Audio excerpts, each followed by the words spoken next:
Yung magandang hapon. Ngayon ay Biyernes. So kanina umaga papasok. Basa dahil lakas ng ulan. Tapos ngayong pauwi, ulan ulit. Kahapon ulan din. Papasok, pauwi, ulan din. Putik, hindi na nakauwi ng tuyo. Nararamdaman mo eh. May bagyo talaga, may bagyo, ay may bagyo pala. Ay shit eh.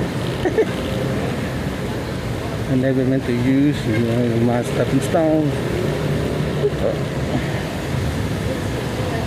May bagyo, may bagyo.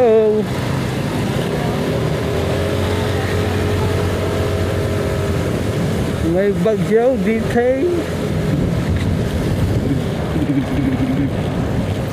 Pero huminto naman na yung ulan, pero paulan na. Pero mamaya na ako magkakapote. Kasi mainit ang kapote. Hindi ka nga nabasa ng ambon, nabasa ka naman ng pawis.